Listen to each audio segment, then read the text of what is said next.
I've been an internet marketer for several years now. One thing I've noticed is that a lot of the marketers that create software products are the ones that end up having seven-figure businesses. So that's one of the reasons why you want to get into the software business. I'm not saying that you're going to have a seven-figure business or a six-figure business, but it is a very lucrative industry.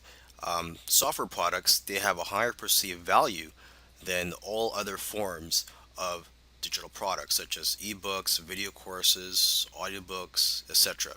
And another advantage to getting into the software business is the barrier to entry. There's not much competition out there. If you create a software product that's, you're not going to have much competition with that compared to other forms of products. For example, if you write a how-to book on a certain topic, you're going to have lots of competition for that book. There's going to be lots of other people that's going to write something on similar topic. Okay. Now, this course will cover the following topics. It's going to cover how to come up with ideas for your software product, how to come up with the features to include in your software product, how to find software programmers to create your software product, and how to manage your project.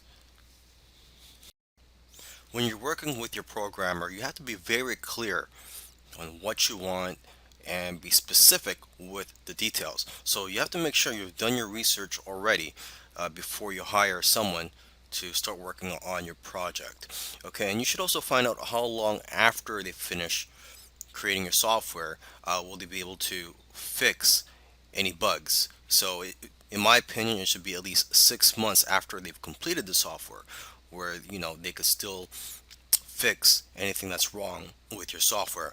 Another thing you want to do when you're creating a software product is not to just outsource everything to the programmer and then just be hands off.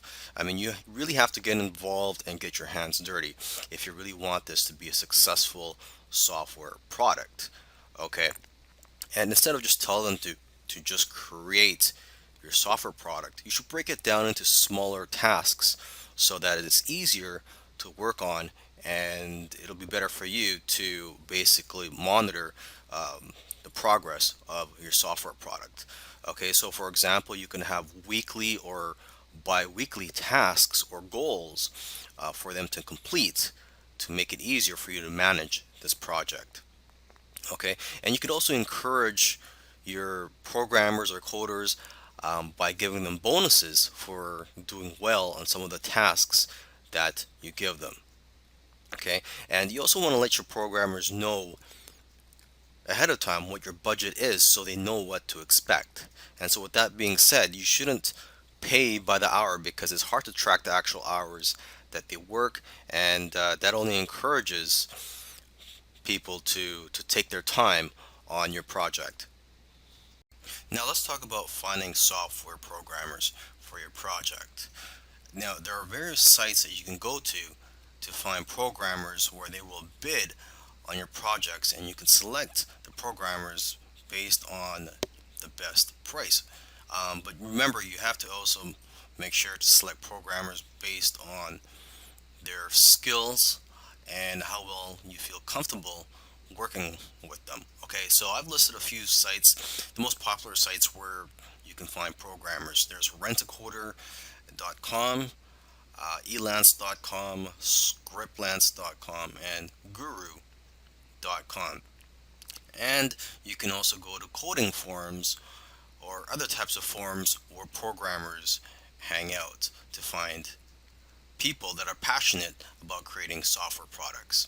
Okay, so now when you visit these sites where programmers could bid on your projects, you have to know how to present your project. So make sure to first view how other people are listing your projects and how they are describing them on these sites.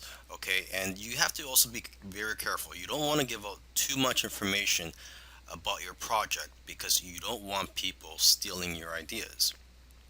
So when you first post a project, the information that you should reveal at first is what is needed for the programmer to know if your software product is something that they are qualified to work on. All right, so let's talk about coming up with a list of features and details of what your software is going to include. Okay, you got to remember to keep it simple though, because it's not about how many fancy features and buttons that your software has. It's about how the software can benefit the user. Okay, because sometimes it's the most simple software that can become a best selling product. Okay, but before you can approach a software developer, you must have a list of features and details about the software product you plan to create.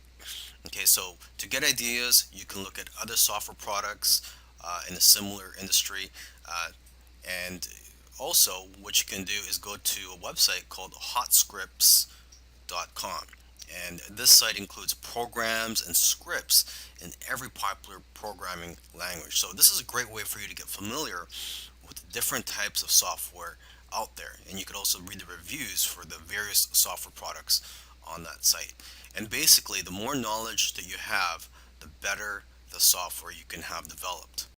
Coming up with ideas for your software. So before you create a software product, you need to know what it's going to bring to the table. You need to know what problems it's going to solve, because that's what software tools do, is that they solve problems or potential problems. Okay, so first let's start with ourselves. Okay, do you have a problem in your business or personal life that can be solved with a software tool?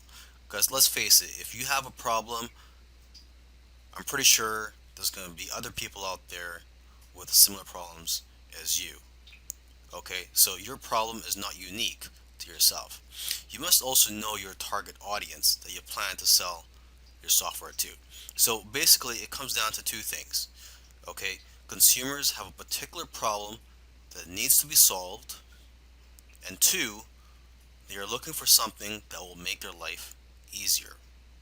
Okay, you can also look at social media, forums, and your customer base to get an idea of what types of problems your customers or potential customers have and what they're willing to pay for. Because most of the time, people will tell you what they want, and if you give it to them, they will buy it. Okay, and oftentimes it's simply a matter of taking something that already exists and making it better, or expanding on the current software. So you got to ask yourself, what software out there has room for improvement?